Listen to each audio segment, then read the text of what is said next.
The very same people of the Western media who criticize Saudi Arabia for insisting the Islamic dress code for women, support France, Germany and those countries that compel Muslim women to discard their headscarf. If the compulsion to adhere to the Islamic dress code violates the freedom of women, how can the coercion to remove the headscarf against their wishes be termed as an effort to protect the freedom of women? How can anyone justify the criticism of the Western media against the Turkish Parliament's resolution of lifting the ban on Islamic dress code?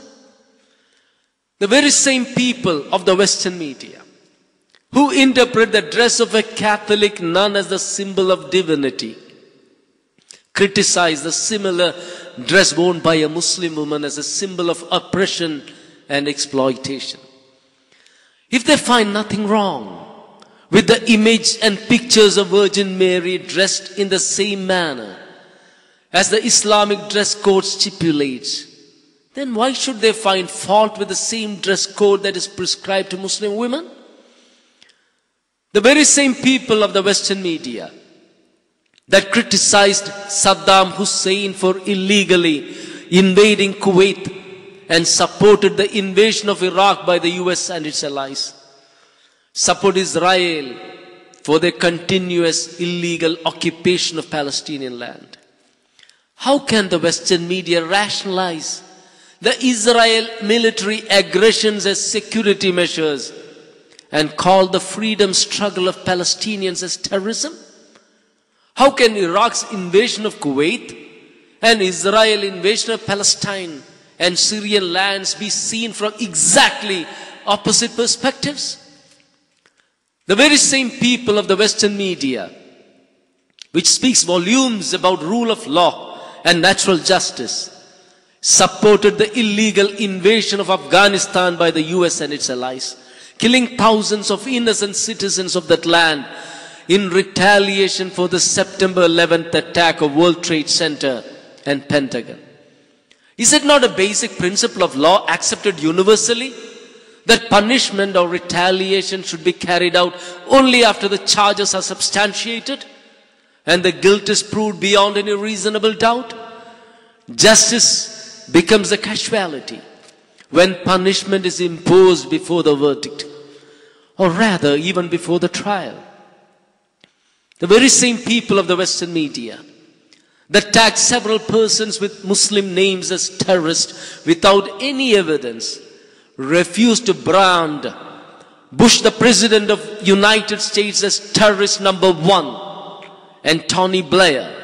the former Prime Minister of Britain, as terrorist number 2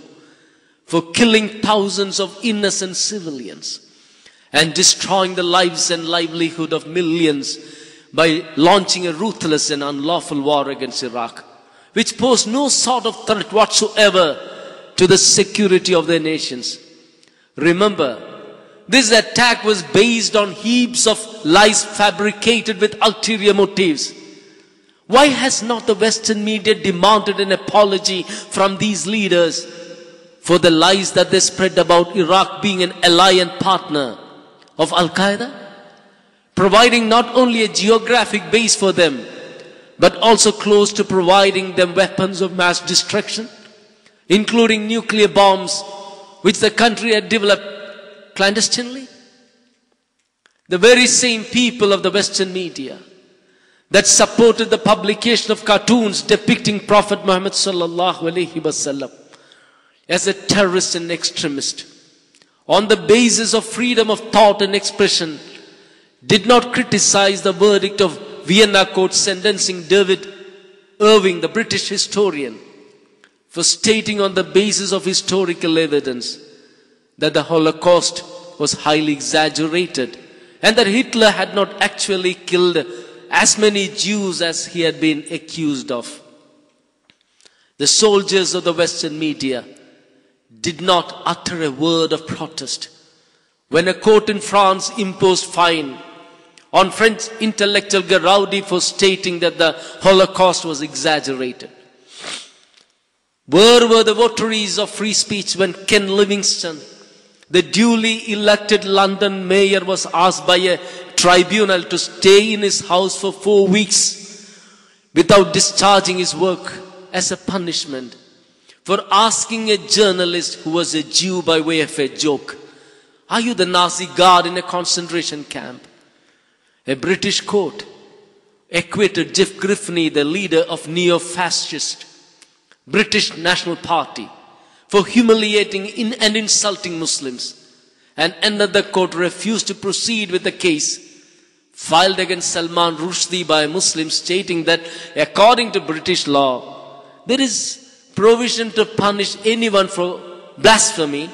only if Christianity is abused and not when Muslims, Islam, or their prophet is abused or insulted. How can hurting the religious sentiments of Muslims be considered as freedom of speech, whereas any reference against Christianity or Judaism becomes blasphemy? What have the media done in these circumstances to act as a corrective force against such gross injustice? These are not rare instances of errors committed by the Western media. Such instances are numerous and widespread and clearly reveal the hypocrisy and double standards of the Western media and their extreme prejudice and blind hatred against Islam.